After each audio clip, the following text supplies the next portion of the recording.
I'm James Sullivan, 41, a senior infrastructure engineer with 15 years of experience building bridges that connect cities and lives. Last month, my company's new CEO decided I was too expensive and replaced me with 3 fresh graduates making less than my annual parking budget. I watched from the sidelines as they took over the $5.5 billion metropolitan transit project I'd spent 2 years designing. The humiliation was crushing, but what happened next would prove everything I'd tried to warn them about and change my career forever. Sometimes the most devastating betrayals come from those who should value your expertise the most. If you've ever been undervalued at work or seen incompetence rewarded, subscribe for a story about expertise, consequences, and the price of cutting corners. Looking back now, I realize my downfall began with my greatest strength, the belief that good work speaks for itself. I still remember the weight of that first blueprint in my hands, 22 years old and fresh out of engineering school, sketching structural plans for a pedestrian overpass that would serve my hometown for decades. The paper was thick, almost parchment-like, and I drew every line by hand with mechanical precision. That blueprint became the foundation of everything I built afterward, not just in terms of technique, but in philosophy. My career had been a steady climb through increasingly complex projects. The Harbor Bridge renovation in 2015 established my reputation taking a 1940s structure and reinforcing it to handle modern traffic loads while preserving its historical character. The project required 18 months of meticulous planning, coordinating with historical societies, and developing innovative techniques to strengthen aging concrete without compromising the bridge's aesthetic integrity. When the mayor cut the ribbon, he specifically thanked me for bringing the past safely into the future. 3 years later came the metro expansion, a $800 million project that taught me the delicate balance of building new infrastructure while maintaining service to millions of daily commuters. I spent countless nights in the tunnels, flashlight in hand, examining every joint and connection. My team thought I was obsessive, but I understood something they didn't. Infrastructure isn't just about moving people from point A to point B. It's about trust. When someone steps onto a train or drives across a bridge, they're placing their life in the hands of the engineer who designed it. That responsibility never left me. Every calculation, every safety margin, every redundant system I built into my designs came from understanding that families would depend on my work. Children would walk across my bridges on their way to school. Grandparents would ride trains. I helped design to visit their grandchildren. This wasn't just engineering. It was a sacred trust between me and the community I served. My reputation grew not from cutting corners or finishing projects ahead of schedule, but from delivering structures that would last. I became known for my methodical approach, my exhaustive safety protocols, and my refusal to compromise on quality. Other engineers might call me slow, but city planners knew that at James Sullivan, project meant decades of reliable service with minimal maintenance. The awards followed naturally. Engineer of the Year from the State Professional Association, recognition from the American Society of Civil Engineers. But the achievement I treasured most was simple walking through the city and seeing people using infrastructure I had designed, completely unaware of the thousands of hours of planning that kept them safe. I thought this expertise would protect me. I believed that 15 years of flawless execution, of bridges that never failed and tunnels that never leaked, would insulate me from corporate politics. I was wrong. In the new economy, experience isn't an asset, it's a liability.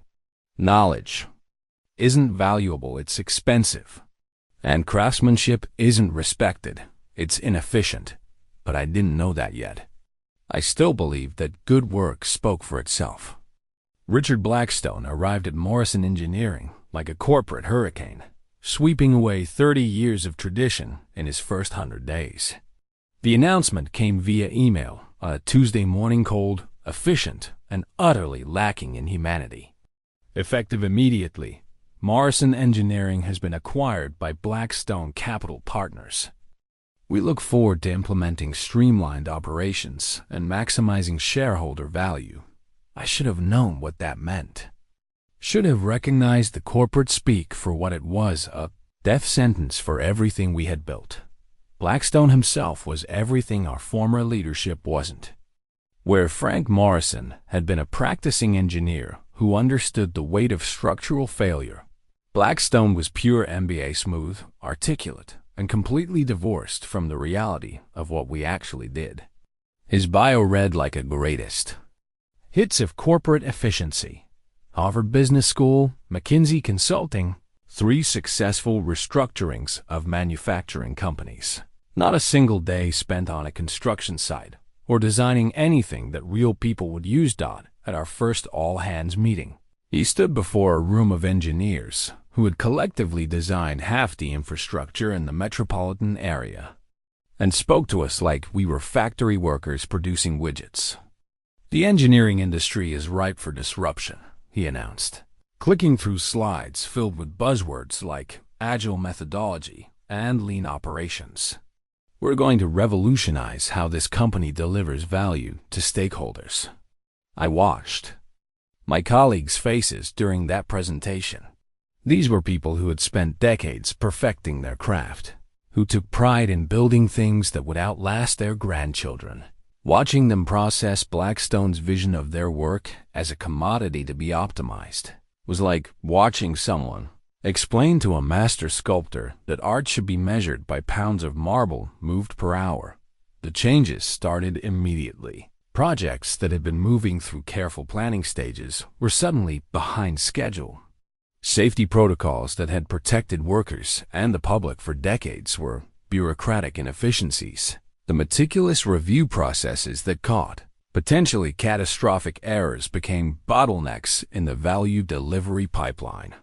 Blackstone's efficiency memo landed in our inboxes like a corporate plague. Reading it felt surreal. My life's work reduced to bullet points about redundant human capital and optimization opportunities. The language was so sanitized, it was almost beautiful in its horror. People weren't getting fired. They were being right-sized. Experience wasn't being discarded, it was being streamlined. And quality wasn't being sacrificed, it was being reimagined. The memo specifically mentioned that the company would be transitioning to a more agile workforce structure, leveraging emerging talent to deliver comparable outcomes at optimized cost points. I had to read that sentence 3 times before I understood what it meant. They were replacing experienced engineers with cheap recent graduates. I watched it happen to others first. Harold Chen, who had designed the earthquake retrofitting for our city's school system, was transitioned out after 22 years. Margaret Torres, whose water treatment plant designs had served rural communities throughout the state, was offered an early retirement package that wasn't really optional. Bob Williams, who could spot foundation problems by walking a site, was suddenly redundant. Each departure was announced with corporate sympathy and strategic necessity. Each empty desk was a reminder that loyalty meant nothing, that expertise was a liability, and that 30 years of institutional knowledge could be discarded for quarterly savings. But I still believed I was different. My projects were too high profile, too complex, too important. The metro expansion was the company's biggest contract ever. Surely they couldn't afford to lose me. I was about to learn just how wrong I could be. The metropolitan transit expansion wasn't just another project. It was the kind of infrastructure that defines a city's future for generations. When the State Transportation Authority announced the $5.5 billion initiative to connect our downtown core with 3 suburban hubs, I knew this would be the capstone of my career. The scale was breathtaking. 14 miles of new track, 6 underground stations, and 2 major bridge crossings, all while maintaining service on the existing system that carried 300,000 passengers daily. I spent the first 6 months just understanding the geology, Our city sits on a complex foundation, ancient riverbed deposits layered over bedrock, with two active fault lines running roughly parallel to our proposed route. The soil composition changed dramatically from station to station, requiring completely different foundation approaches for each structure. Where downtown demanded deep caisson foundations anchored to bedrock 80 feet below street level, the suburban stations needed distributed load systems to account for softer, more variable soil conditions. My original project proposal became a 200-page technical document that read like a love letter to engineering precision. Every page represented hours of analysis, every diagram a solution to problems that hadn't been solved before. The environmental impact assessments alone took 4 months, studying water table effects, vibration impacts on historic buildings, and noise mitigation for residential areas. We weren't just building a transit system. We were threading a needle through the heart of a living city. The geological challenges fascinated me most. The Riverside Station required innovative underpinning techniques because we were building directly adjacent to a 1920s-era foundation that couldn't handle additional load.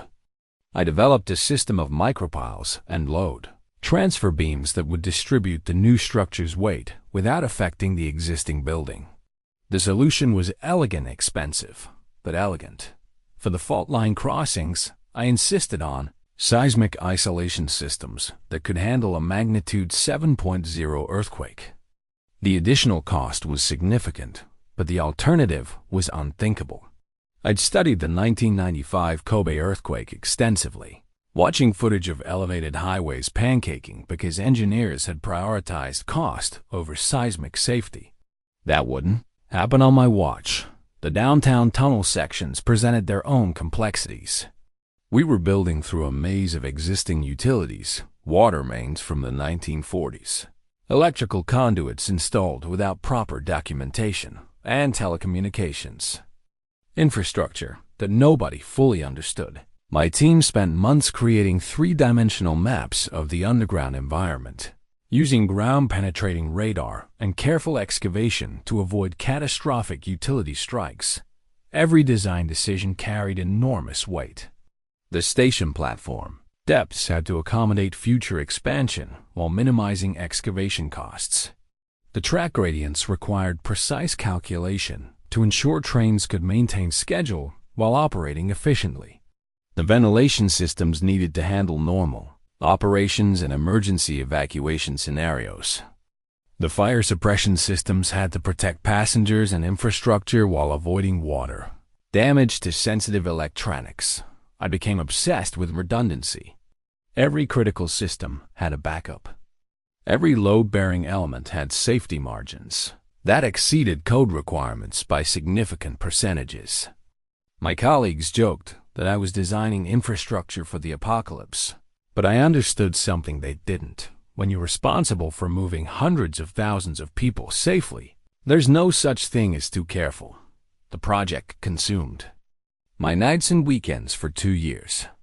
I dreamed in structural calculations and woke up thinking about soil-bearing capacity. My wife Sarah would find me at the kitchen table at midnight, sketching cross-sections on napkins and muttering about lateral earth pressure. But I loved every minute of it. This wasn't just work, it was legacy. When I finally submitted the complete design package, it represented the most comprehensive infrastructure project our region had ever attempted. The safety protocols alone filled a binder 3 inches thick. The construction sequencing would require coordinating dozens of contractors while maintaining public transit service.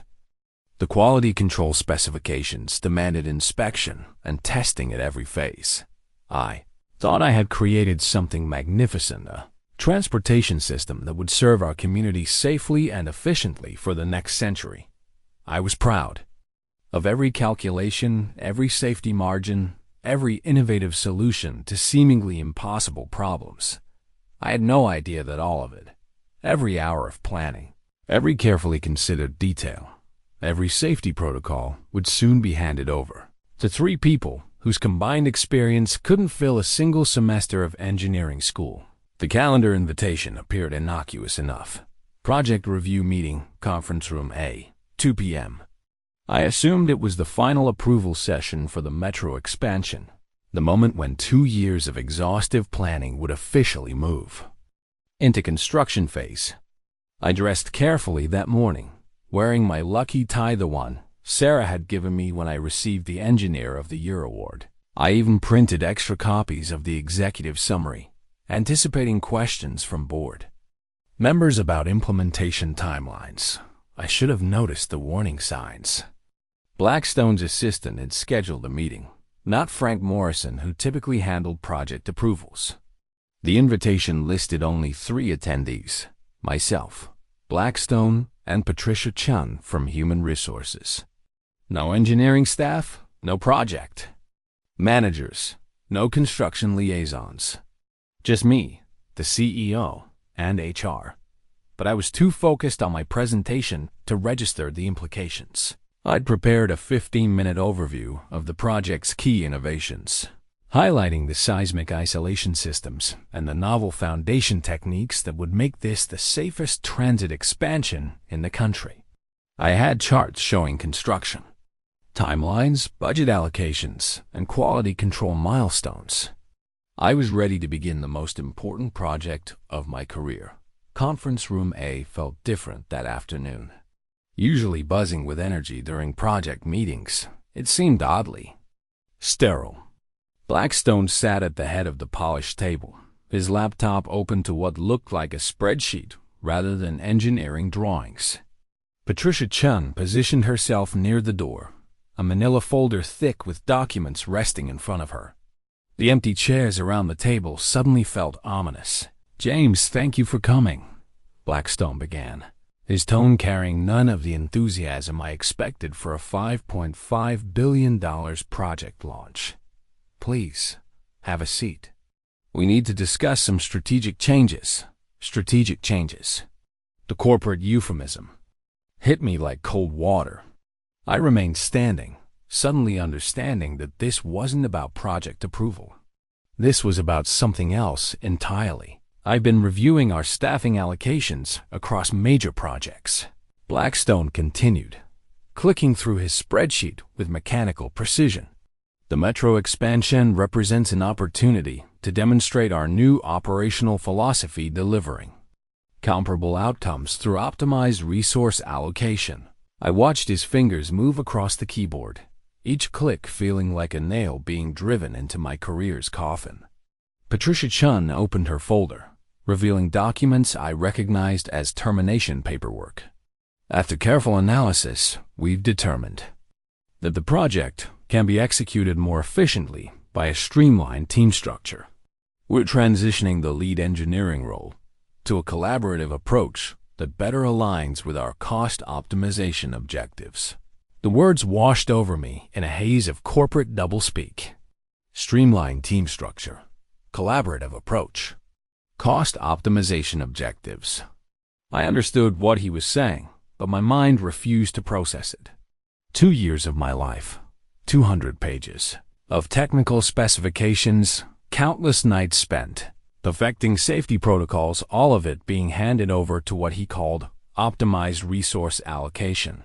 Who's taking over the project? I managed to ask, though part of me already knew the answer would destroy me. Blackstone's smile was practiced, professional, and completely devoid of humanity.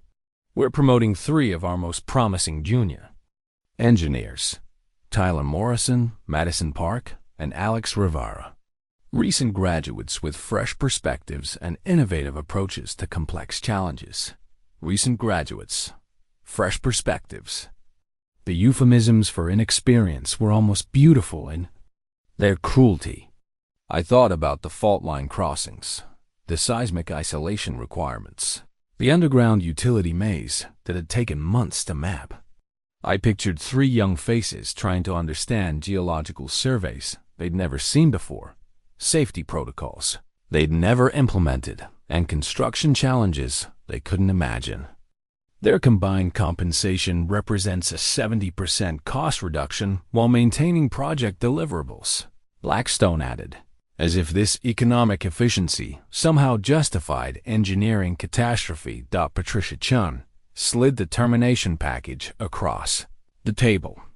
Severance pay, benefit continuation, non-disclosure agreements. The standard corporate burial for inconvenient expertise. I stared at the documents, feeling 15 years of professional identity crumble into spreadsheet optimization. My life's work had become a line item to be eliminated. Tyler Morrison was 23, fresh from State University with a 3.8 GPA, and the kind of confidence that only comes from never having made a mistake that mattered. His resume listed internships at small consulting firms, academic projects, involving theoretical bridge designs, and a senior thesis on optimization algorithms in structural engineering. What it didn't mention was that he'd never seen a construction site outside of textbook photographs, never felt the weight of responsibility for public safety, and never worked on anything more complex than a pedestrian walkway. Madison Park Broad. Similar credentials, recent graduate, excellent grades, summer internship experience designing residential foundations. Her portfolio showcased clean CAD, drawings and perfectly formatted calculation sheets that had earned praise from professors who hadn't practiced engineering in decades. She specialized in sustainable design principles and had written papers on environmental impact reduction.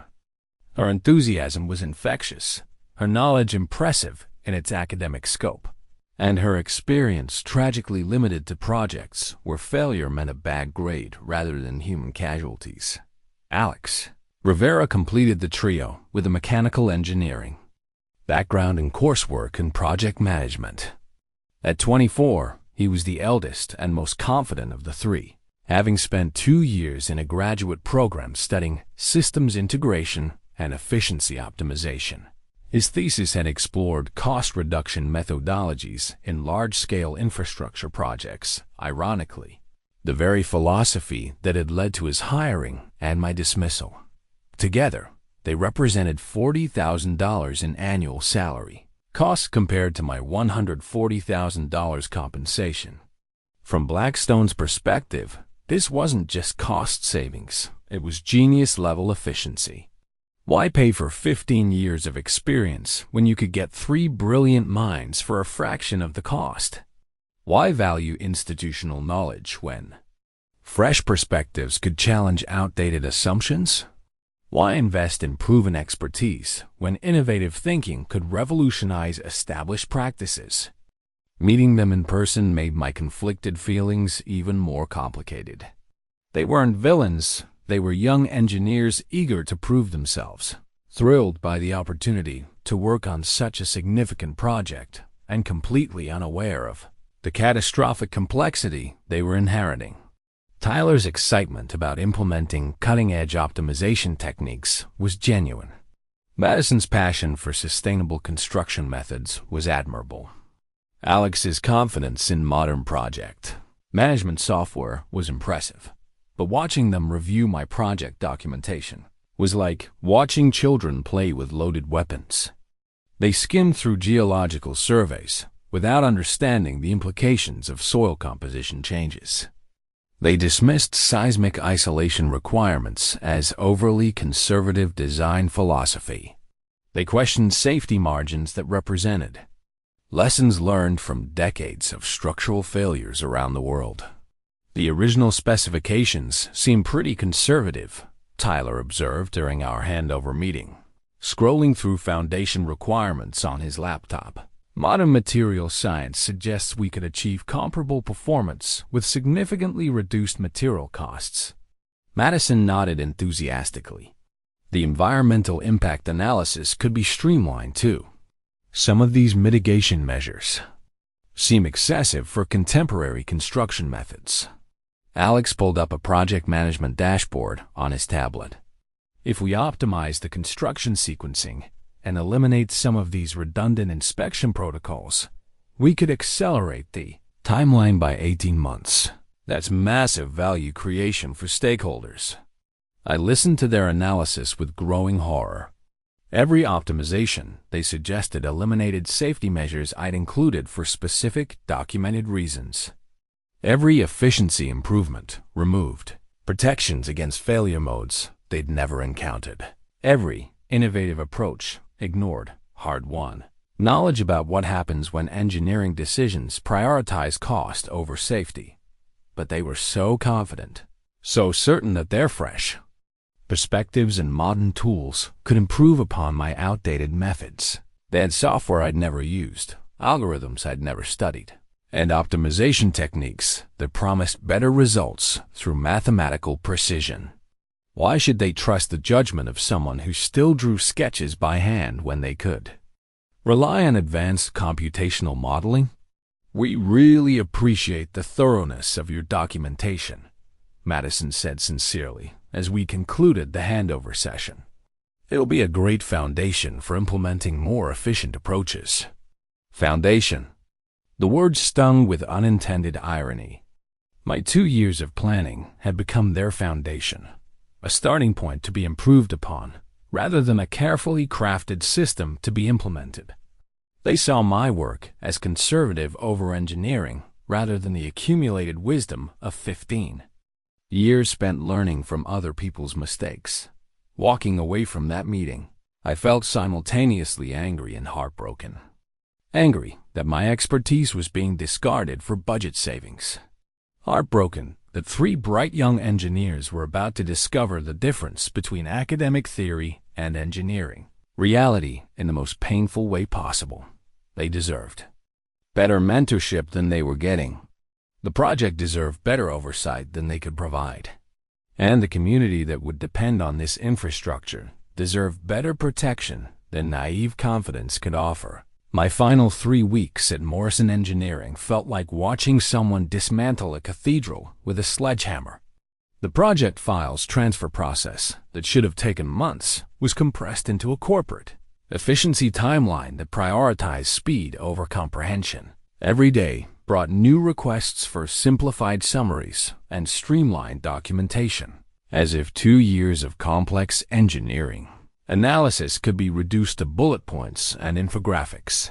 The official transfer log documented the handover with bureaucratic precision. Thousands of pages of technical specifications, geological surveys, environmental impact assessments, and safety protocols changing hands like inventory in a warehouse. But the log couldn't capture what was really being transferred: institutional knowledge, hard-won insights, and the accumulated wisdom of identifying problems before they became catastrophes. Tyler took charge of the structural engineering components with the enthusiasm of someone who'd never seen a foundation fail. He spent hours reviewing my load calculations, frequently pausing to pull up software programs that promised to optimize my designs through algorithmic analysis. His questions revealed the dangerous confidence of academic knowledge. He understood the mathematics perfectly, but missed the real-world context that made those calculations meaningful. "Why did you specify such conservative safety margins on the Riverside Station Foundation?" he asked, pointing to calculations that accounted for soil liquefaction during seismic events. Modern finite element analysis suggests we could reduce material costs by 30% while maintaining structural integrity. I tried to explain that safety margins weren't just mathematical constructs. They were protection against the unknown unknowns that textbooks couldn't teach. Soil composition could vary dramatically within a single construction site. Weather conditions could affect concrete curing in ways that laboratory tests couldn't predict. Construction quality could deviate from specifications despite the best inspection protocols. But Tyler's software showed green indicators for structural adequacy at reduced material specifications. His computer models suggested my designs were inefficiently over-engineered. Why should he trust my conservative assumptions when mathematical optimization could deliver better results? Madison focused on the environmental and regulatory compliance components approaching them with the systematic enthusiasm of someone who'd studied sustainability in controlled academic environments. She questioned every mitigation measure, every environmental protection protocol, every community impact assessment that added cost or complexity to the project. The noise abatement measures seem excessive, she observed, reviewing my specifications for construction sound barriers and vibration isolation. Contemporary equipment operates much more quietly than your baseline assumptions suggest. I wanted to explain that construction noise wasn't just about decibel levels. It was about maintaining community support for essential infrastructure projects. Angry neighbors could delay construction through legal challenges that would cost far more than sound barriers. But Madison's environmental impact calculations show my measures exceeding regulatory requirements by substantial margins. Her optimization analysis suggested significant cost savings. Through right-sized compliance, Alex attacked the project management and construction sequencing components with the confidence of someone who'd managed academic group projects rather than coordinated complex construction activities. His tablet displayed sophisticated scheduling software that promised to streamline my carefully planned construction phases through advanced resource optimization. The inspection protocols seem redundant, he noted, scrolling through quality control requirements that mandated multiple verification steps for critical structural elements. Modern project management methodologies suggest we could accelerate construction timelines through parallel processing and reduced bureaucratic overhead. I tried to explain that construction inspection wasn't bureaucratic overhead. It was the last line of defense against catastrophic failure. Every redundant inspection represented a chance to catch problems before they became permanently embedded in the structure. Every inefficient verification step protected against human error, material defects, and construction shortcuts that could compromise public safety. But Alex's software promised better coordination through digital tracking systems. His algorithms suggested that traditional inspection methods were outdated relics of pre-digital project management. Why should he trust my old-fashioned approach when modern efficiency tools could deliver superior results? Each conversation felt like watching someone prepare to perform surgery with gardening tools. They had the intelligence, the education, and the confidence, but they lacked the context, the experience, and the hard-earned wisdom that distinguished competent engineering from academic theory. By my final day, I had signed off on the complete transfer of the most complex infrastructure project in our region's history to 3 people whose combined real-world experience couldn't fill a semester of engineering school. The official documentation was complete. The knowledge transfer sessions were finished, and the bureaucratic requirements were satisfied.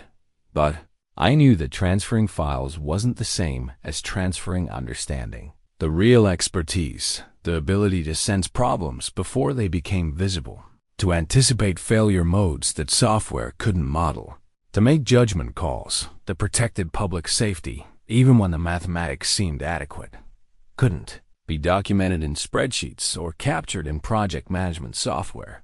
That knowledge walked out the door with me, leaving behind 3 well-meaning young engineers and a $5.5 billion infrastructure project that would soon test whether enthusiasm could substitute for experience.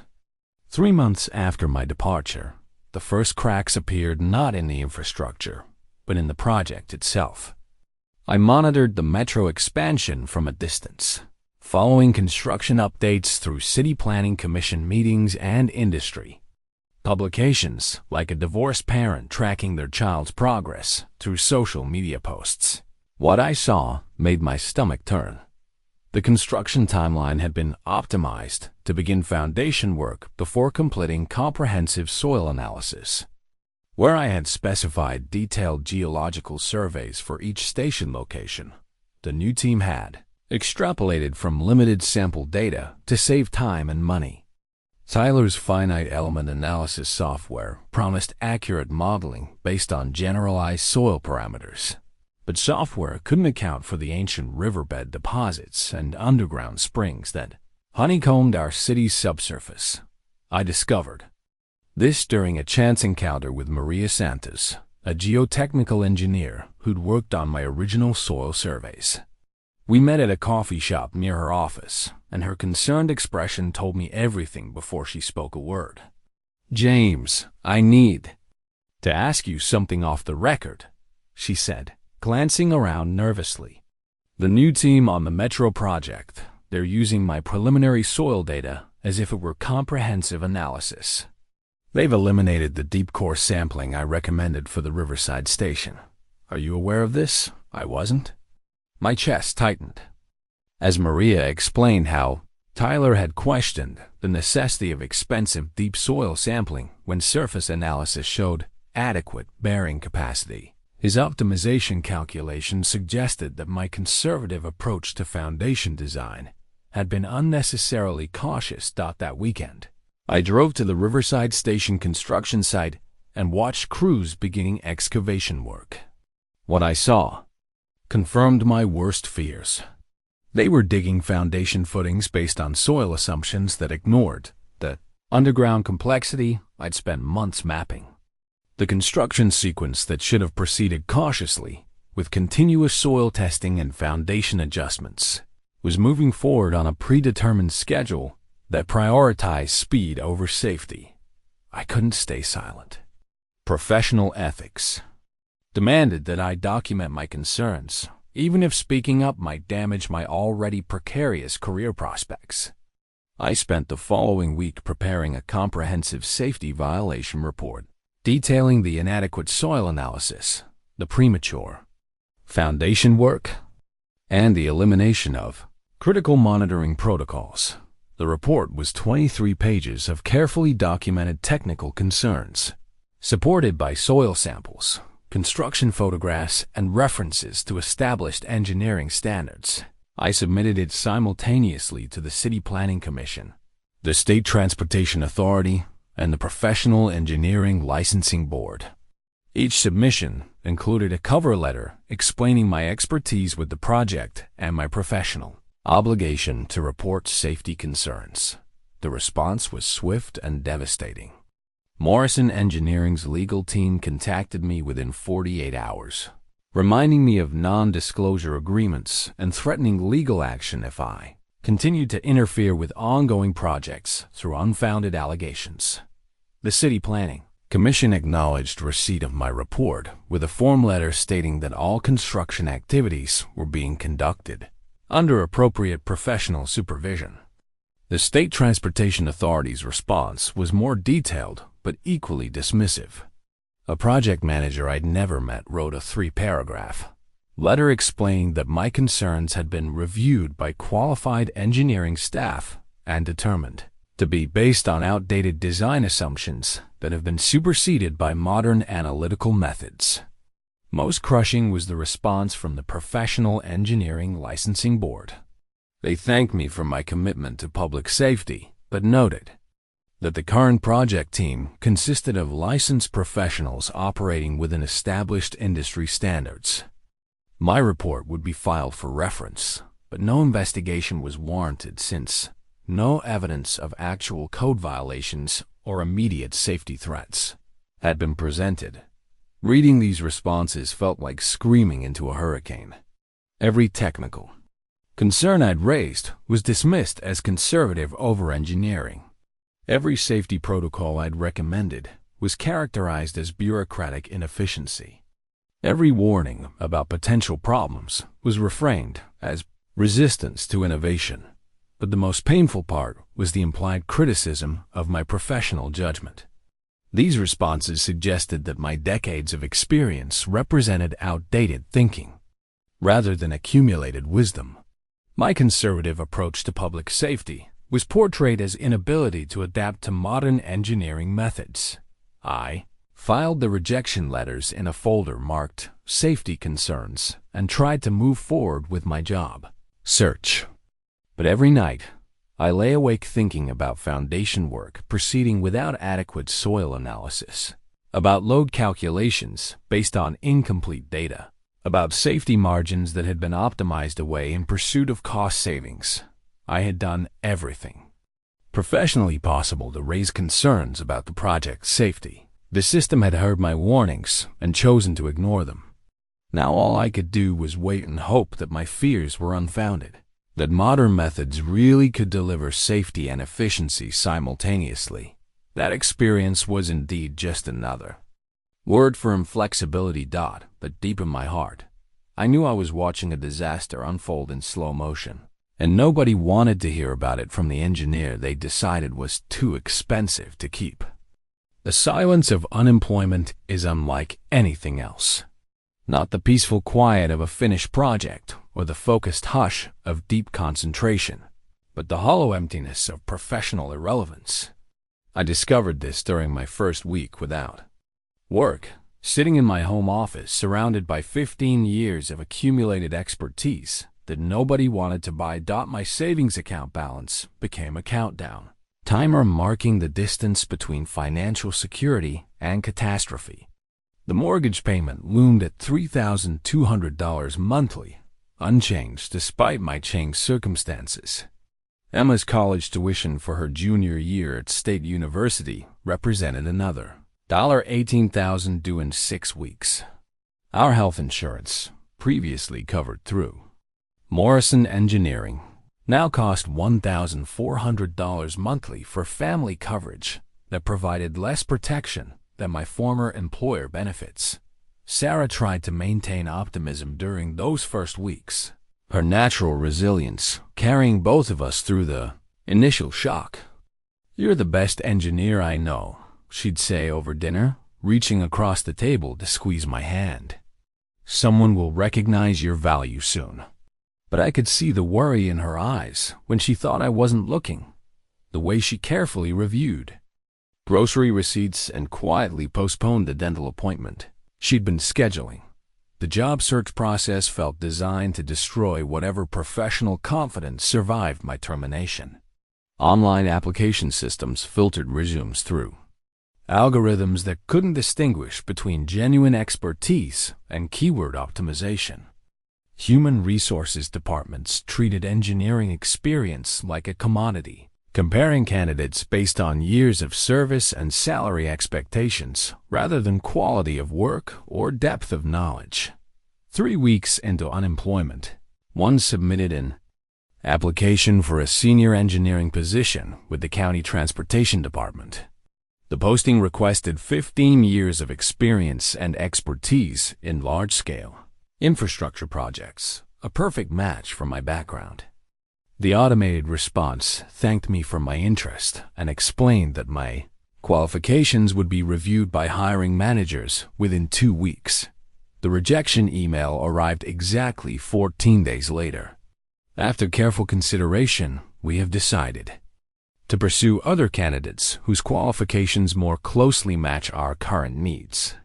No phone interview, no technical assessment, no opportunity to demonstrate competence beyond what could be summarized in a resume format designed for recent graduates. This pattern repeated with devastating consistency. Municipal engineering positions, consulting firm openings, infrastructure contractor roles. Each application disappeared into bureaucratic silence or generated form letter rejections. My decades of experience had become a liability in a market that valued low salaries over high competence. The isolation was perhaps worse than the financial stress. Engineering had been more than my career. It was my identity, my social circle, my sense of purpose. Without daily interaction with colleagues who shared my passion for structural integrity and public safety, I felt disconnected from the community that had defined my adult life. Dr. Jennifer Walsh's business card materialized in my wallet like a lifeline I hadn't known I needed. Sarah had quietly researched therapists who specialized in career transition counseling, presenting the option with gentle insistence that I couldn't afford to ignore. The first session felt like admitting defeat, but Dr. Walsh's calm professionalism made confession easier than I'd expected. "Tell me about what engineering means to you," she said during our third appointment. her pen poised over a yellow legal pad. The answer poured out of me like water through a broken dam. Engineering wasn't just about calculations and construction schedules. It was about creating things that mattered, solving problems that affected real people, contributing to infrastructure that would outlast my lifetime. Being dismissed as too expensive felt like being told that my life's work had no value, that my expertise was worthless, that I had wasted 15 years pursuing excellence in a field that rewarded mediocrity. What scares you most about this situation? Dr. Walsh asked during a particularly difficult session. The answer surprised me with its honesty. I was terrified that maybe they were right. Maybe experience really was just another word for inflexibility. Maybe my conservative approach to safety was actually fear disguised as professionalism. Maybe young engineers with fresh perspectives and modern tools really could deliver better results than someone stuck in outdated methods. But even as I voiced these doubts, another part of me remembered every project I'd completed successfully, every potential problem I'd anticipated and prevented, every structure that was serving the community safely because I'd insisted on adequate safety margins. The therapy sessions became my anchor during those dark months, a weekly opportunity to process the betrayal, examine my professional identity, and slowly rebuild confidence that had been systematically destroyed by corporate efficiency calculations. Dr. Walsh's business card, worn soft from handling, reminded me that seeking help wasn't surrender. It was the first step toward understanding that my worth wasn't determined by Blackstone spreadsheets or Morrison Engineering's cost optimization strategies. My expertise remained valuable, even if the market temporarily couldn't recognize it. The engineering community is smaller than most people realize. Within our metropolitan region, we were maybe 300 professionals who regularly worked on major infrastructure projects. We knew each other's reputations, attended the same conferences, and maintained relationships that transcended company loyalties. This network became my lifeline as whispers about the metro expansion began circulating through back channels. The first message arrived via LinkedIn on a Tuesday evening. David Park, a structural engineer I'd collaborated with on the Harbor Bridge renovation, sent what appeared to be a casual check-in message but carried an undercurrent of concern. "Hey James, hope you're doing well in this transition. Been hearing some interesting things about the metro project. Thought you might want to know that some of us are keeping an eye on things. Coffee sometime?" The subtext was clear. David wasn't just being friendly. He was letting me know that other engineers were worried about the project, but afraid to speak publicly. The message carried the weight of professional solidarity and the burden of shared concern for public safety. More messages followed over the next 2 weeks. Maria Santos, the geotechnical engineer who'd first warned me about the inadequate soil analysis, forwarded inspection reports that raised additional concerns about foundation work.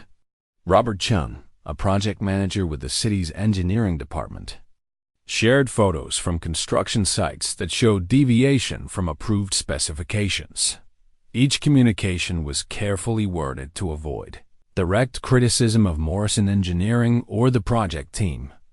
Nobody wanted to risk their career by openly questioning a high-profile project led by licensed professionals, but the pattern of concern was unmistakable. Experienced engineers were watching the metro expansion with growing alarm.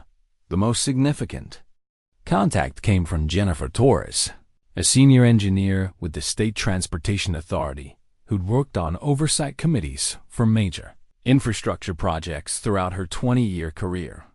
Her message was longer and more detailed than the others, written with the careful precision of someone who understood the legal implications of her words. "James, I've been following the metro expansion project with interest given your original involvement. While I cannot comment on specific construction methods or oversight procedures, I wanted you to know that several colleagues have expressed appreciation for your original design work and concern about recent modifications to established Protocols. Your reputation for safety and quality remains highly regarded in our professional community. Reading between the lines, Jennifer was telling me that state-level engineers were aware of problems with the project, but constrained by bureaucratic protocols from taking direct action. Her message was both validation of my concerns and frustration with a system that prioritized political relationships over engineering.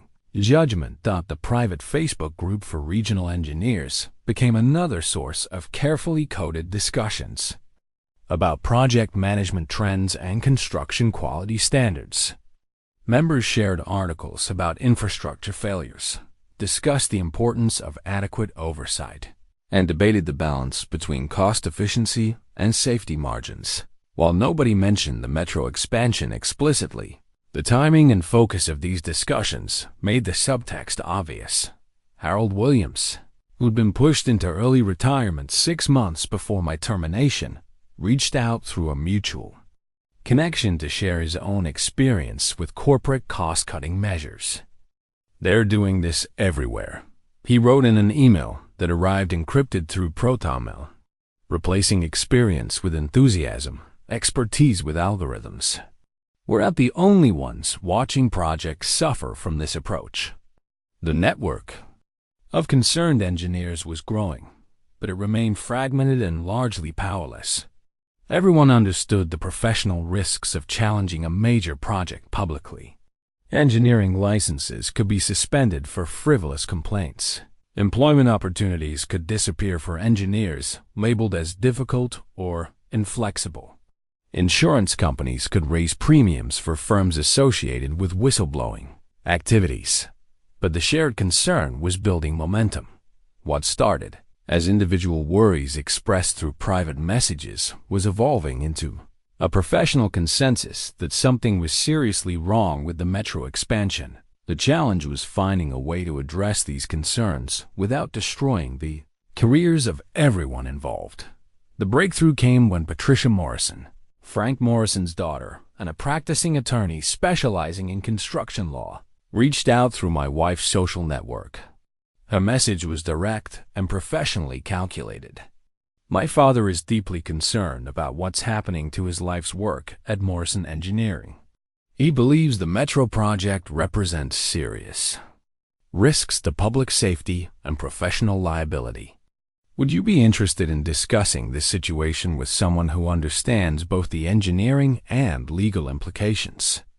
For the first time since my termination, I felt like the tide might be turning. The engineering community was rallying around shared concerns for public safety. Professional networks were providing support and validation. And now, legal expertise was being offered to help navigate the complex process of challenging a major infrastructure project. The whispered concerns were becoming a coordinated effort to protect the community from the consequences of cost optimization run amok. 6 months after my departure, the problems I'd predicted began manifesting with the inexorable certainty of structural physics. The first visible signs appeared at the Riverside Station excavation site, where foundation work had proceeded based on Tyler's optimized soil analysis rather than the comprehensive geological survey I'd originally specified. The geological survey report that landed on my desk through Patricia Morrison's legal channels read like a vindication written in technical language. The independent assessment, commissioned by concerned city council members, confirmed what I'd known from the beginning. The subsurface conditions at Riverside Station were far more complex than surface soil samples had indicated. 20 feet below street level, exactly where I'd predicted based on historical floodplain maps. The excavation had encountered the ancient riverbed deposits that honeycombed our city's foundation. These pockets of loose, water-saturated soil created bearing capacity problems that Tyler's finite element analysis software couldn't model because the basic soil parameters fed into the system were inadequate. The report's findings were devastating in their technical precision. Observed soil conditions vary significantly from design assumptions. Current foundation specifications inadequate for discovered subsurface conditions. Immediate engineering review recommended to prevent potential structural failure. But the real story wasn't in the official geological report. It was in the construction photos that Maria Santos had been quietly documenting during her routine site visits. The images showed foundation work proceeding according to original schedules despite clear evidence of problematic soil conditions. Concrete footings were being poured into excavations that showed visible water seepage. Load-bearing elements were being installed without the additional reinforcement that changed soil conditions demanded. Most alarming was a series of photos showing the foundation work for the main structural supports, where my original design had specified deep caisson foundations extending to bedrock. The optimized approach relied on spread footings that assumed uniform soil-bearing capacity. The photos clearly showed these footings sitting on the loose riverbed deposits that I'd specifically designed the deep foundations to bypass. I spread the photographs across my kitchen table like evidence in a criminal investigation, my coffee growing cold as I absorbed the implications of what I was seeing. Tyler's team wasn't just cutting corners. They were building critical infrastructure on assumptions that had been proven wrong by the excavation itself.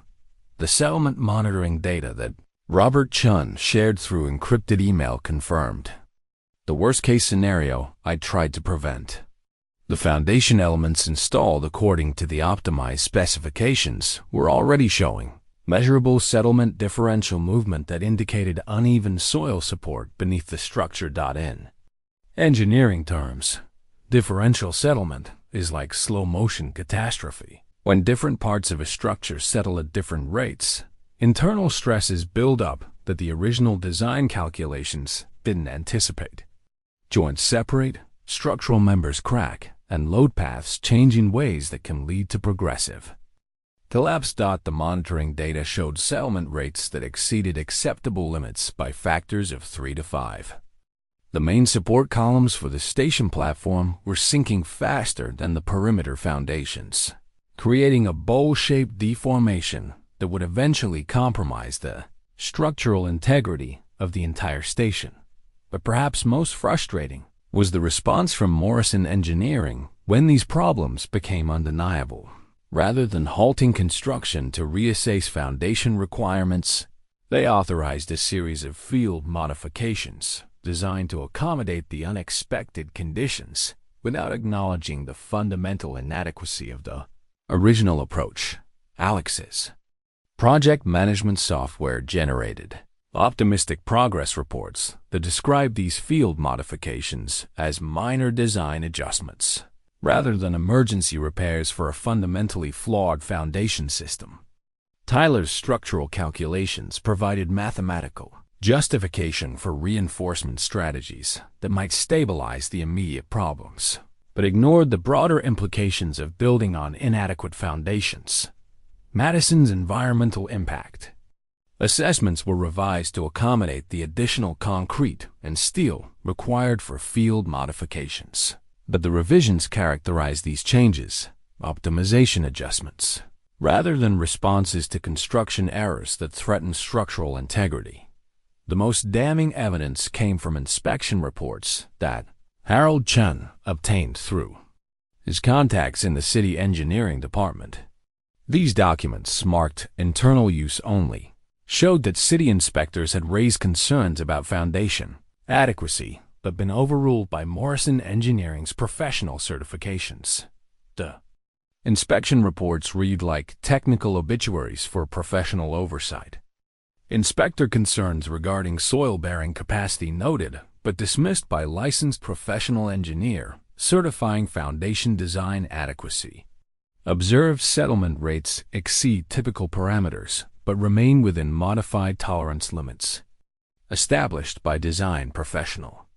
Each inspection report represented a moment when someone with field experience tried to halt problematic construction but was overruled by credentials and professional liability protections that prioritized legal coverage over engineering judgment. Reading these documents felt like watching a slow-motion disaster unfold with the precision of a documentary film. Every technical detail confirmed predictions I'd made months earlier. Every field modification represented problems that adequate initial planning could have prevented. Every inspection report showed experienced professionals being silenced by bureaucratic procedures that valued credentials over competence. The cracks were becoming visible to anyone willing to look honestly at the evidence. The question was whether anyone with authority to halt construction would act before those cracks became catastrophic failures. The manila folder on my desk grew thicker each week as evidence of the metro project's problems accumulated like sediment in a riverbed. Geological reports, construction photos, settlement monitoring data, inspection records, each document represented another piece of a puzzle that painted an increasingly clear picture of engineering disaster in progress. But having evidence and knowing what to do with it were entirely different challenges. I found myself caught between competing moral obligations. That created sleepless nights filled with ethical calculations more complex than any structural analysis I'd ever performed. My professional duty demanded that I protect public safety by reporting serious engineering concerns. My personal responsibilities required that I avoid actions that might further damage my already precarious career prospects and financial security.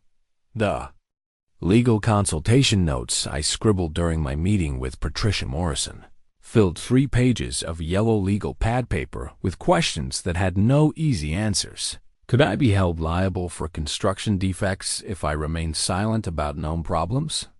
Did my previous involvement with the project create ongoing professional obligations despite my termination? What protections existed for engineers who reported safety concerns about projects they were no longer officially associated with? Patricia's answers were both encouraging and terrifying. Whistleblower protection laws provided some legal safeguards for engineers who reported safety violations. But those protections were often inadequate against the economic realities of professional retaliation. Insurance companies could raise premiums for engineers involved in public disputes. Employers could avoid hiring individuals associated with project controversies. Professional licensing boards could initiate investigations that consume time and money, even when ultimately vindicated. The law protects your right to report safety concerns, Patricia explained during our second meeting, her words carefully chosen for their legal precision. But it doesn't protect you from the practical consequences of exercising that right. You need to understand that speaking out will likely make you unemployable in this region for the foreseeable future. The financial implications were staggering. My unemployment benefits would expire in 4 months. Emma's college tuition represented an ongoing obligation that couldn't be postponed for professional principles. Sarah's medical insurance through her teaching position didn't cover our family's needs without my contribution. Taking a public stand against the Metro project might protect future users of the transit system, but it would almost certainly destroy my family's economic security. But the alternative felt like moral surrender. Every day that construction continued with inadequate foundations was another day. The future catastrophic failure became more expensive to prevent. Every week, the differential settlement accumulated was another step toward structural collapse that could injure or kill innocent people. Every month that I remained silent was another period when my expertise could have made a difference in preventing disaster. The engineering ethics codes I'd sworn to uphold were unambiguous about professional responsibility. Engineers shall hold paramount the safety, health, and welfare of the public. The language left no room for interpretation. Public safety superseded personal financial considerations, career concerns, and professional relationships. But ethics codes didn't address the practical reality of supporting a family while challenging powerful institutions. They didn't provide guidance for engineers whose whistleblowing might prevent future disasters but create immediate personal catastrophes. They assumed a perfect world where doing the right thing was always economically viable and professionally sustainable. Dr. Walsh helped me work through the emotional complexity during our weekly sessions. But even her expertise couldn't resolve the fundamental tension between personal responsibility and family obligation. What would you tell Emma if someone were hurt because you chose financial security over public safety? She asked during one particularly difficult conversation. The question haunted me because I already knew the answer.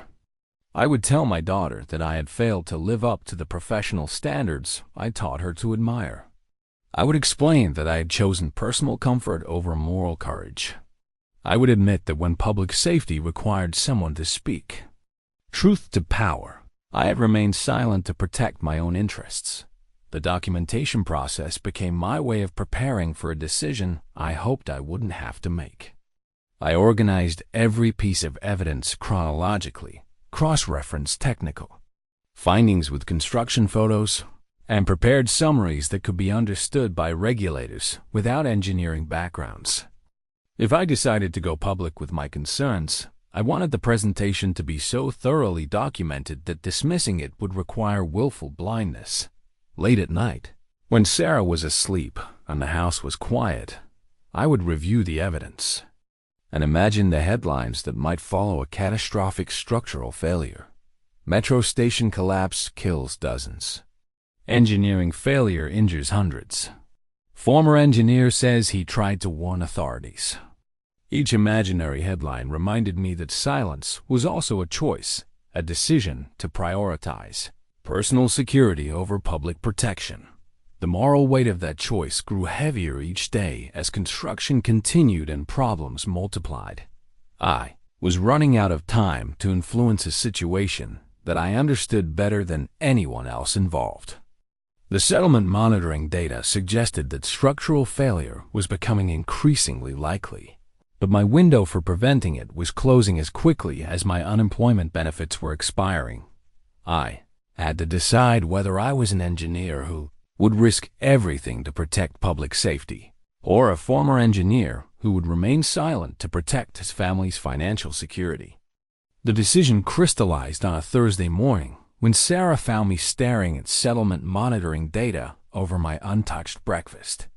She sat across from me at our kitchen table, her coffee growing cold as she watched me wrestle with mathematics that predicted disaster and ethics that demanded action. "You're going to tell someone, aren't you?" she said, her voice carrying the weight of a woman who'd watched her husband's conscience battle his practical concerns for months. I looked up from the data sheets that showed accelerating foundation, settlement, and met her eyes. "I have to. People are going to get hurt if I don't." Sarah reached across the table and covered my hand with hers. "Then tell someone. We'll figure out the rest." That simple statement, "we'll figure out the rest," gave me the permission I needed to prioritize public safety over personal security. Sarah understood the likely consequences better than anyone, but she also understood that living with the knowledge of preventable catastrophe would destroy me more completely than unemployment ever could. Rebecca Chun, the investigative reporter from the Metropolitan daily newspaper, had been trying to reach me for 2 weeks after receiving tips from concerned engineers about the Metro project. Her initial voicemail messages were professional but persistent, explaining that she was researching infrastructure projects and interested in speaking with someone who had experience with large-scale construction oversight. When I finally returned her call, Rebecca's questions revealed that she'd already done substantial research into the project's problems. She knew about the foundation issues, had spoken with city inspectors who'd raised concerns, and understood the technical implications of differential settlement. What she needed was someone with direct knowledge who could explain the bigger picture, how cost optimization had created safety problems that threatened public welfare. Our first meeting took place at a coffee shop downtown, far from the construction sites and corporate offices where our conversation might be overheard. Rebecca arrived with a digital recorder, a notebook filled with technical questions, and the kind of focused intensity It separated serious journalists from corporate PR representatives. "Tell me about the original design," she began, setting the recorder between us with careful precision. What would have been different if cost hadn't been the primary consideration? For the next 2 hours, I explained the metro expansion project in terms that Rebecca could understand and the public needed to hear. I described how adequate geological surveys could have prevented foundation problems. I outlined the safety margins that had been eliminated to reduce material costs. I detailed the inspection protocols that had been streamlined to accelerate construction schedules. Rebecca's questions were sharp, informed, and relentlessly focused on public impact. She understood that this wasn't just a story about engineering disagreements. It was about a community's trust being betrayed by institutions that prioritize profit over safety. Her recorder captured every technical detail, every safety concern, and every prediction about potential consequences. What do you think will happen if construction continues without addressing these foundation problems? She asked as our conversation neared its conclusion. I thought about the differential settlement data, the structural stress calculations, and the load redistribution patterns that indicated progressive failure. Best case scenario, the station platforms will require extensive repairs before opening to the public. Worst case scenario, we're looking at structural collapse during construction or operation. The article appeared 3 days later on the newspapers. Front page under a headline that made my stomach drop. Metro project engineer warns of safety crisis. Rebecca had crafted the story with journalistic precision, balancing technical accuracy with public accessibility. She quoted my concerns alongside responses from Morrison Engineering, the Transportation Authority, and city officials. But the article also identified me by name, title, and professional background, effectively ending any hope of quiet resolution. Within hours of publication, my phone began ringing with calls from other reporters. Morrison Engineering's legal team and professional colleagues offering support or expressing concern. Blackstone's response came through Morrison Engineering's corporate communications department, a carefully worded statement that had questioned my motives while avoiding direct technical rebuttals. Mr. Sullivan's employment was terminated due to performance concerns, and his allegations appear motivated by personal grievances rather than legitimate safety issues. All construction activities are conducted under appropriate professional supervision and regulatory oversight. The character assassination was swift and brutal. Anonymous sources within Morrison Engineering provided quotes describing me as inflexible, resistant to innovation, and unable to adapt to modern engineering methods. Industry publications ran opinion pieces questioning whether disgruntled former employees should be able to halt major infrastructure projects through media campaigns. But Rebecca's article also prompted responses from the engineering community that I hadn't expected. Letters to the editor from structural engineers expressing concern about construction oversight. Technical analyses from university professors supporting my safety assessments. Statements from professional organizations calling for independent review of the project's foundation work. The media storm grew beyond my control within a week. Television news stations interviewed construction workers who confirmed problems at the Riverside station site. Radio talk shows debated the balance between cost efficiency and public safety. Social media discussions connected the Metro project to broader concerns about infrastructure quality and corporate accountability. I had achieved what I'd hoped for: public attention focused on legitimate safety concerns that demanded official response. But I had also created exactly what I'd feared: professional notoriety that would make future employment nearly impossible in a community where everyone knew my name and my story. The recording device that had captured my voice would either save lives by preventing catastrophic failure or destroy my career by challenging powerful institutions. Perhaps both. But for the first time in months, I felt like I was fulfilling the engineering oath I'd taken to protect public safety above all other considerations. The federal investigation badge that Agent Sarah Martinez flashed during our first meeting represented everything I'd hoped for and feared during the months since my termination. The Department of Transportation's Office of Inspector General had responded to Rebecca Chun's article and the subsequent media coverage by launching a formal investigation into the Metro Expansion Project's safety compliance and oversight procedures. Agent Martinez was a civil engineer herself with 15 years of experience investigating infrastructure failures and regulatory violations before joining the Federal Oversight Office. Her questions demonstrated both technical competence and investigative sophistication. She understood the engineering principles underlying my concerns and the bureaucratic systems that had allowed those concerns to be ignored. Walk me through your original design process, she said during our 3-hour interview, her digital recorder and handwritten notes capturing every detail of my methodology. I want to understand not just what you recommended, but why those recommendations were essential for public safety.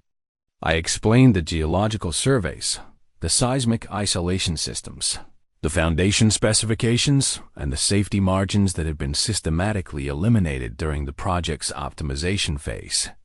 Agent Martinez asked probing questions about industry standards, regulatory requirements, and the technical justification for each safety measure that had been removed or reduced.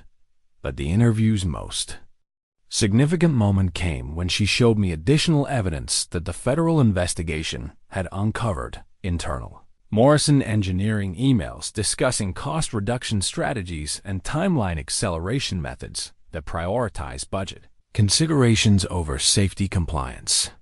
These communications suggest that senior management was aware of potential safety implications, but chose to proceed with reduced specifications anyway, Agent Martinez observed, sliding printed emails across the conference table. Can you help me understand the engineering significance of these decisions? The emails were damning in their casual disregard for safety protocols. Blackstone had directed the engineering team to optimize all specifications to minimum code requirements and eliminate conservative design assumptions that add unnecessary cost. Tyler had responded enthusiastically, describing his plans to modernize outdated safety margins and implement cutting-edge efficiency methodologies. Most disturbing was an email chain discussing the city inspector concerns that I documented. Months earlier, Alex had recommended managing inspector relationships through professional certification emphasis and redirecting field concerns through established liability protection protocols. The language was bureaucratic, but the intent was clear: silent safety concerns through legal intimidation rather than engineering assessment. Agent Martinez's investigation extended far beyond my individual concerns to examine the broader pattern of regulatory compliance and oversight failure. Federal inspectors conducted comprehensive structural assessment of all completed construction work, comparing actual conditions with approved specifications and industry safety standards. The structural assessment results validated every concern I'd raised and revealed additional problems that even I hadn't anticipated. The foundation settlement at Riverside Station exceeded my worst-case predictions. Soil-bearing capacity throughout the project was significantly lower than design assumptions. Load redistribution patterns indicated structural stress levels approaching failure thresholds. But perhaps most alarming was the discovery that similar problems existed at multiple construction sites throughout the project. The systematic elimination of safety margins and inspection protocols had created vulnerabilities that extended far beyond the Riverside Station location where problems had first become visible. The federal investigation also examined the regulatory oversight process that had allowed these problems to develop without effective intervention. City inspectors had raised concerns that were documented but not acted upon. State transportation officials had received reports that were filed, but not investigated. Professional licensing boards had been notified of potential violations that were reviewed but not enforced. Agent Martinez interviewed dozens of construction workers, city inspectors, engineering consultants, and project managers to understand how safety concerns had been systematically suppressed through bureaucratic procedures and professional liability protections. The investigation revealed a pattern of institutional failure that extended far beyond Morrison Engineering's corporate decision-making. Tyler, Madison, and Alex were interviewed separately about their roles in the project's optimization process. Their responses, as documented in federal investigation reports, showed a troubling combination of technical confidence and professional naivety. They maintained that their approach represented innovative engineering practice rather than dangerous corner-cutting. Tyler insisted that his structural calculations were accurate, and that foundation problems resulted from unforeseen geological conditions rather than inadequate initial analysis. Madison argued that environmental impact assessments had been conducted according to established protocols and that safety concerns were based on overly conservative design philosophy. Alex defended the project management approach as industry best practices that delivered optimized value to stakeholders. The federal investigators' technical assessment systematically dismantled these justifications. Independent soil analysis confirmed that geological conditions were exactly what my original surveys had predicted. Structural engineering review demonstrated that safety margins had been reduced below acceptable limits. Project management evaluation showed that inspection protocols had been eliminated in violation of federal oversight requirements. Blackstone's interview responses, leaked through unnamed sources to Rebecca Chun, revealed the corporate mindset that had driven the project's safety compromises. He maintained that Morrison Engineering had followed all applicable regulations and that federal investigation represented bureaucratic overreach that threatened innovative engineering practice and competitive business operations. But the investigation's most significant development was the discovery of similar safety problems at other Morrison Engineering projects. The metro expansion wasn't an isolated case of cost optimization gone wrong.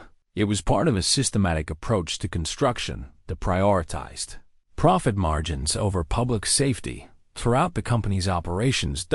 As the federal investigation expanded, its scope grew to encompass broader questions about infrastructure oversight, professional licensing requirements, and corporate accountability in public construction projects. My individual concerns about the metro expansion had become the catalyst for examining institutional failures that affected infrastructure safety throughout the region. The investigation badge that Agent Martinez carried represented the authority to halt construction, impose safety requirements, and hold institutions accountable for regulatory violations.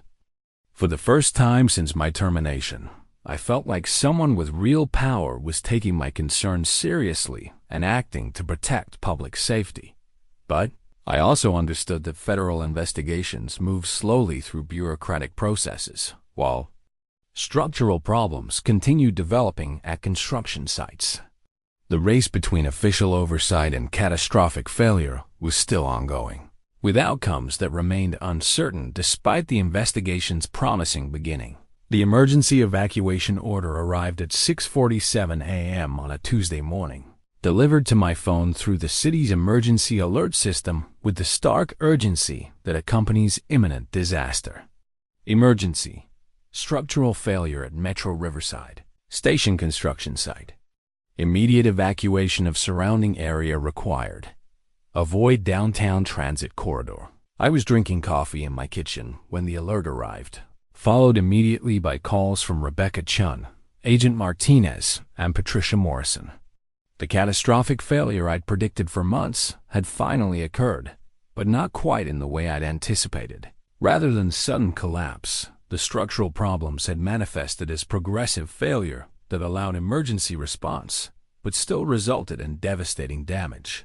The failure sequence, as reconstructed by federal investigators over the following weeks, followed the exact pattern my original calculations had predicted. Differential settlement from inadequate foundations had created stress concentrations in the main support columns. The hairline cracks documented by construction workers had propagated through the concrete structure as load redistribution exceeded the structural capacity of critical elements. The triggering event was a routine concrete pour for the station platform that added weight to a foundation system already operating beyond its design limits.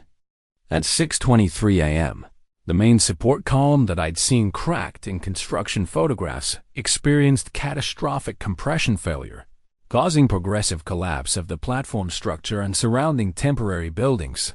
Emergency responders arrived within minutes of the collapse, but the damage was already extensive. The station platform structure had pancaked into the excavation area, taking with it construction equipment, temporary buildings, and portions of the adjacent street infrastructure. Miraculously, the early morning timing meant that most construction workers hadn't yet arrived at the site, preventing the mass casualties that could have occurred during peak construction activity. 3 construction workers were hospitalized with serious injuries sustained during the collapse. A dozen others received treatment for minor injuries related to debris and dust exposure. Property damage extended beyond the immediate construction site to include street surface collapse, utility line breaks, and structural damage to adjacent buildings. But the human cost, while tragic, paled in comparison to the economic and infrastructure implications of the collapse. The metro expansion project, representing 2 years of planning and 6 months of construction, was destroyed in less than 4 minutes. The $1.2 billion invested in construction work was reduced to twisted steel and broken concrete that would require months to clear and years to replace. The emergency evacuation order that had awakened me was issued based on real-time monitoring data that showed continued instability in the remaining structure. Federal engineers determined that additional collapses were possible as the foundation settlement continued affecting other parts of the construction site. I drove to the perimeter established by emergency responders, watching from behind police barriers as specialized equipment began the careful process of stabilizing the remaining structure and clearing debris from the collapse area. The scene looked like a war zone, twisted construction equipment buried under concrete slabs, emergency vehicles with lights flashing in the morning darkness, and dust clouds that obscured the full extent of the damage. Standing at those barriers, watching the destruction of infrastructure I'd spent 2 years designing, I felt a complex mixture of vindication and professional grief. My predictions had been proven accurate, but proving those predictions required witnessing the failure of a project that should have served the community safely for generations. Rebecca Chun found me at the police perimeter, her press credentials allowing closer access to the collapse site than the general public was permitted. Her questions were sharp and immediate. She understood that this catastrophic failure vindicated my safety concerns, but also represented a massive failure of the regulatory and oversight systems that should have prevented such disasters. How do you feel knowing that your warnings could have prevented this? She asked, a recorder capturing my response for the follow-up article that would dominate headlines for weeks. I thought about the safety reports that had been dismissed, the inspection concerns that had been overruled, and the months of documentation that regulatory agencies had reviewed but failed to act upon. I feel like the system failed everyone, the construction workers who were injured, the community that needed safe transit infrastructure, and the engineering profession that's supposed to protect public safety. The collapse's immediate aftermath revealed the full scope of institutional failure that had allowed the disaster to occur. Morrison Engineering's corporate response was swift but inadequate. expressing sympathy for injured workers while maintaining that the collapse resulted from unforeseeable geological conditions rather than design inadequacy or construction negligence. Blackstone's statement to the media blamed the failure on unprecedented soil conditions that exceeded industry standard analysis protocols and characterized the collapse as an unfortunate reminder of the inherent challenges in complex infrastructure development. He made no mention of the cost optimization decisions, eliminated safety margins, or ignored inspection concerns that had contributed to the disaster. But the federal investigation's preliminary findings, released within hours of the collapse, told a different story. Agent Martinez's team had already documented the systematic elimination of safety protocols, the inadequate foundation specifications, and the suppression of inspector concerns that had created conditions for catastrophic failure. The collapse also triggered immediate response from professional engineering organizations, regulatory agencies, and legislative bodies concerned about infrastructure safety oversight. Emergency reviews of other Morrison engineering projects began immediately. Construction permits for similar projects were suspended pending safety assessment. Professional licensing investigations were initiated for all engineers involved in the metro expansion design and oversight. Most significantly, the collapse demonstrated the real-world consequences of prioritizing cost optimization over safety compliance in infrastructure projects. The economic losses from the disaster far exceeded any savings achieved to reduce specifications or accelerated timelines. The damage to Morrison Engineering's reputation and legal liability exposure dwarfed the budget efficiencies that had motivated their safety compromises. As emergency crews worked through the day to stabilize remaining structures and clear debris, I remained at the police perimeter watching the destruction of what should have been my legacy project. The collapse had vindicated my engineering judgment, but that vindication came at a cost that no engineer would choose to pay. The emergency evacuation order in my phone represented official acknowledgement that my safety concerns had been justified, but it also documented the failure of a system that should have heeded those concerns before a catastrophic collapse made them undeniable. The congressional hearing subpoena arrived with the formal weight of federal authority, summoning me to testify before the House Committee on Transportation and Infrastructure about the metro expansion collapse and its broader implications for construction oversight and professional accountability.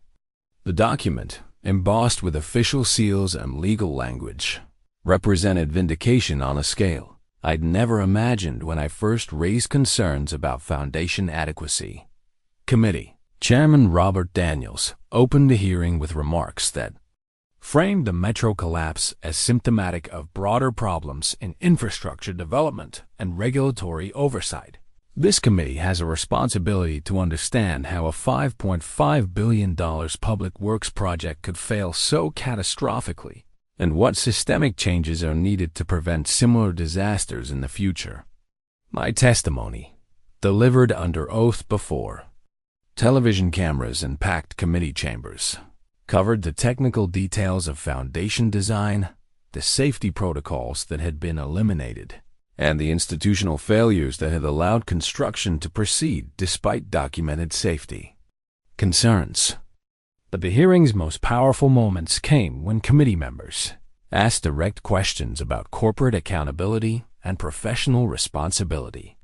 Mr. Sullivan, in your professional opinion, was this collapse preventable? Asked Congresswoman Maria Gonzalez, her question cutting through technical complexity to reach the heart of public concern. Absolutely, I responded without hesitation. The geological conditions that caused foundation failure were identified in my original surveys. The safety protocols that could have prevented progressive collapse were documented in my design specifications. The warning signs that preceded catastrophic failure were reported through multiple channels, but ignored by corporate management and regulatory oversight.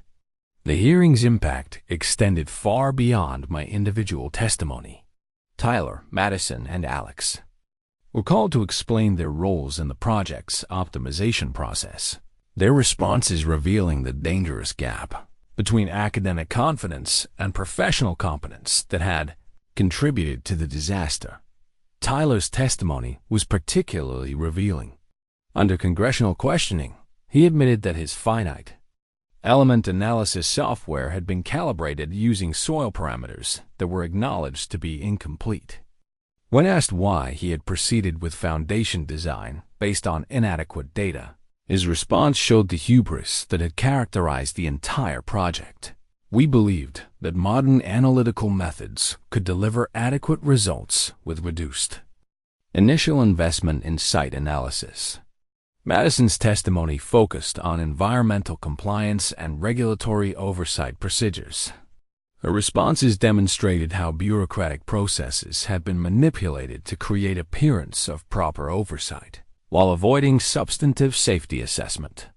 When pressed about her role in dismissing inspector concerns, she maintained that her actions had followed established professional protocols for managing field observations. Alex's project management testimony revealed how construction schedules and budget pressures had systematically undermined safety protocols.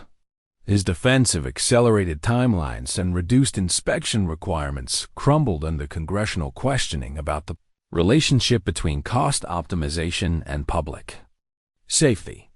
But the hearing's most dramatic moments came during Blackstone's testimony. The CEO, who had orchestrated the cost optimization strategies that led to catastrophic failure, appeared uncomfortable and defensive under sustained congressional questioning about corporate responsibility and executive accountability. Mr. Blackstone, your company marketed this project as delivering infrastructure excellence through innovative efficiency methods. Chairman Daniels observed during a particularly pointed exchange.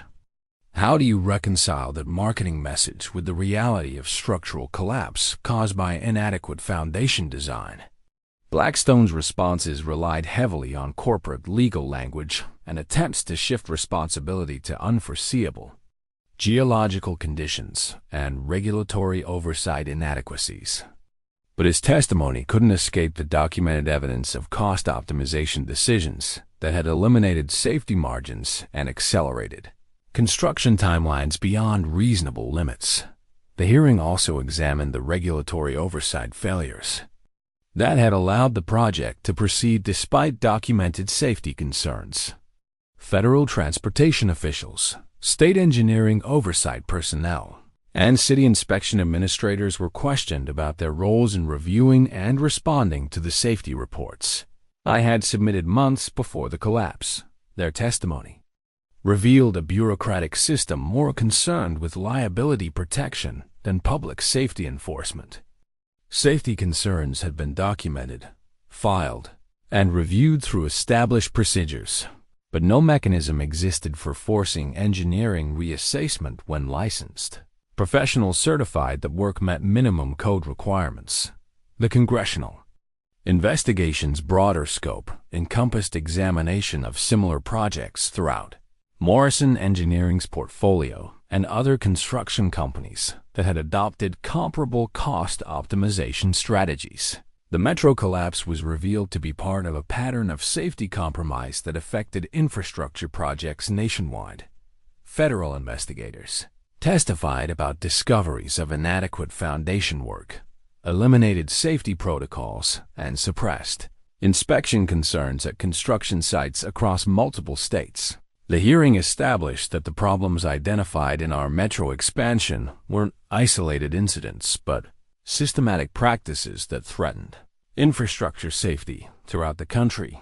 The hearing's public impact was immediate and substantial. Morrison Engineering's stock price collapsed as investors recognized the scope of legal liability and reputation damage resulting from the congressional investigation. Construction contracts were canceled as clients sought to avoid association with the company's safety problems. Professional licensing boards initiated investigations that would ultimately result in sanctions and credential suspensions for multiple engineers involved in the project. Blackstone's resignation was announced during the hearing's second day. Though his departure came with a severance package that protected him from immediate financial consequences, despite his role in creating policies that led to catastrophic failure, his replacement emphasized commitment to safety and quality. But the damage to Morrison Engineering's credibility was irreversible. The hearing's most significant outcome was bipartisan: congressional support for legislation strengthening infrastructure, oversight requirements, and professional accountability standards. The bills introduced following my testimony included provisions for independent safety assessment, whistleblower protection enhancement, and corporate liability expansion that would fundamentally change how major construction projects were regulated and supervised. My role as the congressional hearing's key witness transformed me from unemployed engineer to national advocate for infrastructure safety and professional ethics. The testimony that I had delivered under oath became the foundation for regulatory reform that would affect construction practices for decades to come. The subpoena that had summoned me to Washington represented more than personal vindication. It was recognition that engineering expertise and professional courage could overcome corporate power and bureaucratic inertia when public safety was at stake. The job offers began arriving before my congressional testimony had even concluded, as engineering firms and infrastructure companies recognized that the engineer who had predicted the metro collapse and challenged corporate corner-cutting represented exactly the kind of expertise and integrity their organizations needed. The irony wasn't lost on me 9 months after being deemed too expensive for my professional standards. Those same standards had made me one of the most sought-after engineers in the country. The offer letter that ultimately captured my interest came from SafeSpan Engineering, a consulting firm that specialized in infrastructure safety assessment and regulatory compliance for major construction projects. Their approach to engineering aligned perfectly with my professional philosophy: methodical analysis, comprehensive safety protocols, and unwavering commitment to public welfare over profit maximization. We're not looking for someone who will tell clients what they want to hear, explained Dr. Margaret Wells, SafeSpan's founding partner, during our initial interview. We need someone who will tell them what they need to know, regardless of budget implications or timeline pressures. Your congressional testimony demonstrated exactly the kind of professional courage that our work requires. The position offered more than financial recovery. It provided an opportunity to influence infrastructure safety on a national scale. SafeSpan's clients included federal agencies, state transportation departments, and major construction companies that needed independent assessment of project safety and regulatory compliance. My role would involve reviewing design specifications, evaluating construction practices, and providing expert testimony in cases where engineering standards conflicted with cost optimization pressures. The salary negotiation revealed how dramatically my professional value had increased following the metro collapse and congressional investigation. Companies that had ignored my applications months earlier were now competing to associate their organizations with the engineer who had successfully challenged corporate negligence and regulatory failure. But the most satisfying aspect of my new position was the opportunity to work with young engineers who understood that expertise couldn't be replaced by enthusiasm, and that safety protocols existed for reasons that software optimization couldn't override. SafeSpan's culture valued experience as accumulated wisdom rather than outdated inflexibility. My first major assignment involved reviewing foundation specifications for a $2.8 billion bridge replacement project in the Pacific Northwest, where state transportation officials wanted independent verification that design assumptions matched actual geological conditions. The project's complexity reminded me of the metro expansion, but the collaborative approach to safety assessment represented everything that had been missing from Morrison Engineering's optimization methodology. The site visit revealed geological Challenges similar to those I'd encountered in our metropolitan area: variable soil conditions, seismic considerations, and environmental factors that required careful analysis and conservative design approaches. But the project team's response to my recommendations demonstrated how proper engineering process should function. When my geological assessment revealed soil bearing capacity lower than initial assumptions, construction was immediately halted for additional core sampling and foundation redesign. When my seismic analysis recommended enhanced structural reinforcement, the specifications were modified despite significant cost implications. When my safety protocol review identified inspection procedures that needed strengthening, the project management approach was revised to accommodate comprehensive oversight. The bridge project's success validated everything I'd argued about the relationship between adequate planning and long-term project viability. The additional time and cost invested in comprehensive safety assessment prevented problems that would have been far more expensive to address during construction or catastrophic if left unresolved. My growing reputation as an infrastructure safety expert led to consulting opportunities with federal agencies concerned about construction oversight and regulatory effectiveness. The Department of Transportation retained SafeSpan to develop new guidelines for major project safety assessment, drawing directly on lessons learned from the Metro collapse and congressional investigation. The guidelines we developed established requirements for independent geological assessment, mandatory safety protocol implementation, and strengthened inspection procedures that would prevent future projects from cutting corners on public safety. The regulations represented comprehensive reform of infrastructure oversight that addressed every institutional failure that had contributed to the Metro disaster. Working on federal policy development provided perspective on the broader impact of individual engineering decisions. The safety protocols I'd insisted upon for the Metro expansion weren't just technical requirements. They were protections for communities that depended on infrastructure integrity for their daily lives and long-term economic development.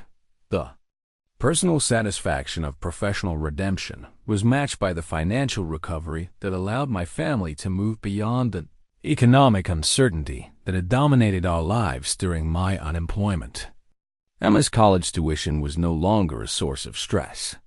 Sarah's confidence in our future stability returned as my career recovered and expanded beyond anything I'd achieved at Morrison Engineering. But perhaps the most meaningful aspect of my professional resurrection was the opportunity to mentor young engineers who were beginning their careers with proper understanding of the relationship between technical competence and ethical responsibility. SafeSpan's training programs emphasized that engineering expertise carried moral obligations that couldn't be subordinated to corporate efficiency calculations or budget optimization pressures. The young engineers I worked with understood that safety protocols weren't bureaucratic obstacles to innovation. They were hard-won knowledge about preventing failures that could destroy lives and communities. They appreciated that conservative design approaches represented wisdom rather than flexibility, and that professional courage sometimes required challenging authority to protect public welfare. My congressional testimony had been televised and widely discussed in engineering schools throughout the country, providing a case study in professional ethics that demonstrated how individual engineers could make a difference when institutional systems failed. The response from students and faculty showed that the engineering community was ready for leadership that prioritized integrity over efficiency. The transformation from terminated employee to national infrastructure safety advocate happened with surprising speed, but it felt like the natural outcome of maintaining professional standards when others chose to compromise them. The expertise that Morrison Engineering had deemed too expensive had become a valuable commodity in a market that finally recognized the true cost of cutting corners on public safety.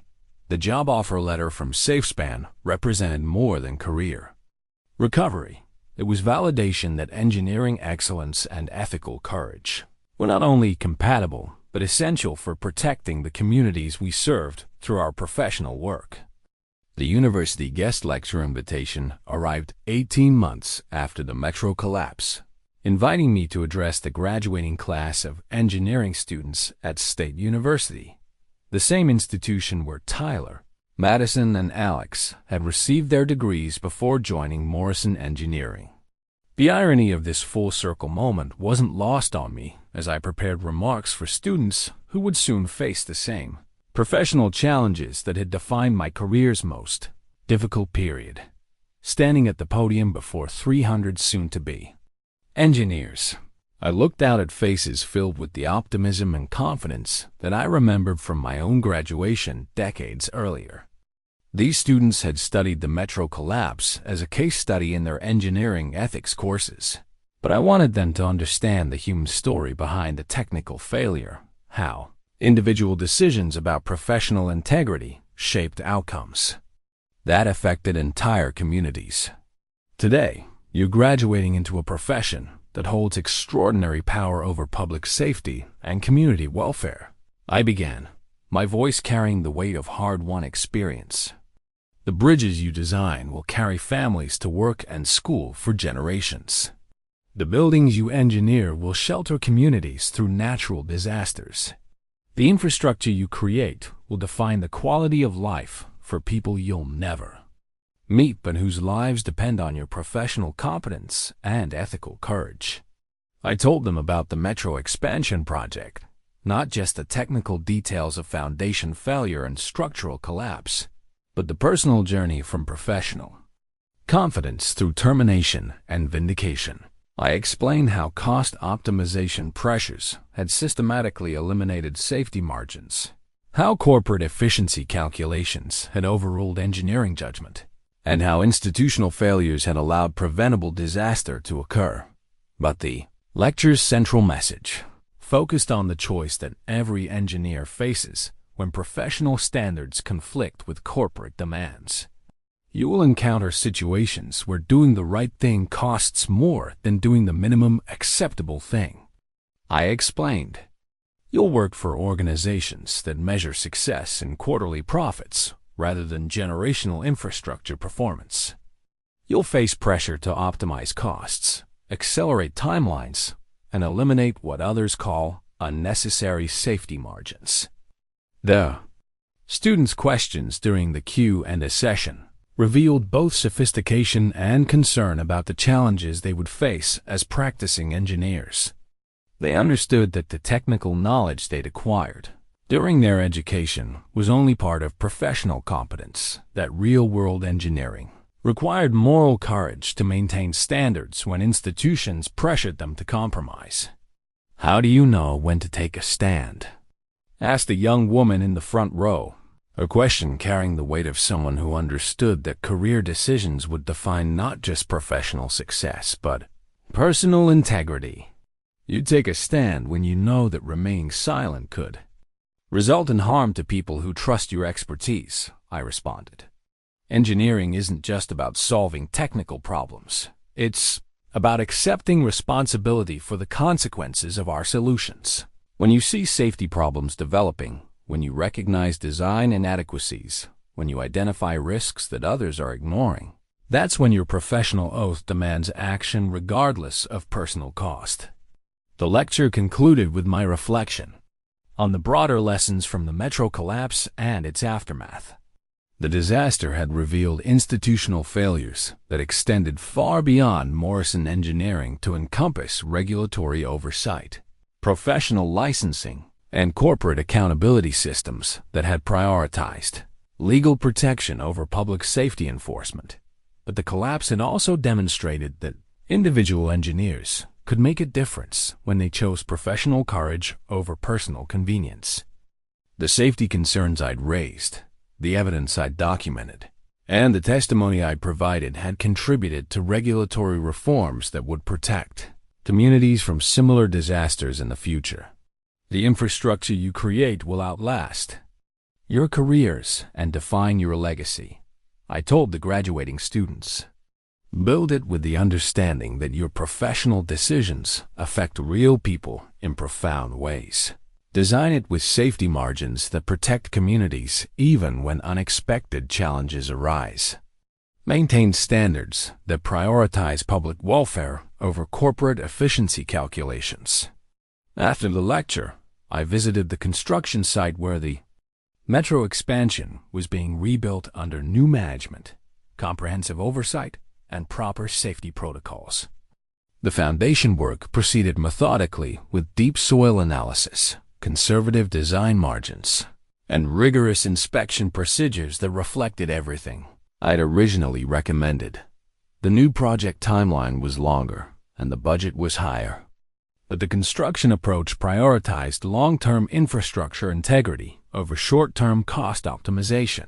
The engineering team included experienced professionals who understood that safety protocols represented accumulated wisdom rather than bureaucratic obstacles to efficiency. Standing at the construction site, watching crews install the deep caisson, foundations that my original design had specified, I felt a complex mixture of professional satisfaction and personal grief.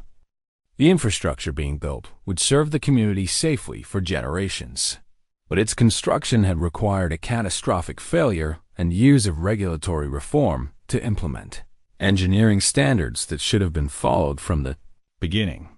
The rebuild project also provided employment for construction workers whose livelihoods had been disrupted by the original collapse, and economic benefits for local businesses that depended on infrastructure development. The comprehensive approach to construction created long-term value that justified the additional investment in proper engineering and safety oversight. My relationship with young engineers had evolved from the mentorship opportunities at SafeSpan to speaking engagements at universities throughout the country.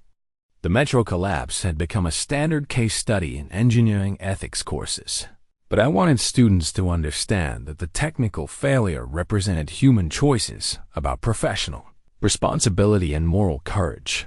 The engineering profession was changing in response to the lessons learned from infrastructure failures like the metro collapse.